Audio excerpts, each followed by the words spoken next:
నమస్కారం అండి. నా పేరు శివతేజ, ఫుడ్ సేఫ్టీ ఆఫీసర్గా పనిచేస్తున్నాను ప్రకాశం జిల్లా. ఈరోజు రెగ్యులర్ ఇన్స్పెక్షన్స్లో భాగంగా దర్శికి వచ్చాము. శాంపిల్స్ తీస్తున్నాము, ముఖ్యంగా మిల్క్ శాంపిల్స్ తీస్తున్నాము. ఎందుకంటే మిల్క్ నుంచే మ్యాక్సిమం అడల్ట్రేషన్ అవుతుంది. పిల్లలకు తాగే మిల్క్ కాబట్టి మిల్క్ నుంచి ఎక్కువ రోగాలు వస్తున్నాయి అనే ఉద్దేశంతో మిల్క్ శాంపిల్స్ అనేవి మనం తీసి, డౌట్ ఉన్న శాంపిల్స్ తీసి చిల్లింగ్ సెంటర్స్ నుంచి కానీ, డైరీ సెంటర్స్ నుంచి కానీ ఆ శాంపిల్ని మనం హైదరాబాద్లో ఉన్న ఫుడ్ సేఫ్టీ ల్యాబొరేటరీకి పంపిస్తాము. అక్కడ వచ్చిన రిపోర్ట్ ఆధారంగా మనం కేసు పెట్టాలా, ఏం చేయాలనేది ఫర్దర్గా చూస్తాము. మీరు చూసుకున్నట్టయితే దర్శిలో గత ఒక 5-6 సంవత్సరాల కింద విపరీతమైన కల్తీ పాలు ఉండేవి. కానీ ఇప్పుడు డిపార్ట్మెంట్ వాళ్ళు కానీ, మీడియా మిత్రులు కానీ అందరి సహకారంతో డిపార్ట్మెంట్ వాళ్ళు చాలా వరకు ఈ కల్తీ పాలను అరికట్టగలిగాము.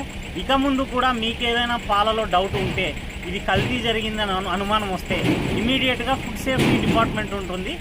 Ramnagar 5th line Ongole. మీరు ఆఫీస్కైనా వచ్చి ఇవ్వచ్చు, లేదా మా నెంబర్ కూడా మీకు అవైలబుల్ ఉంచుతాము.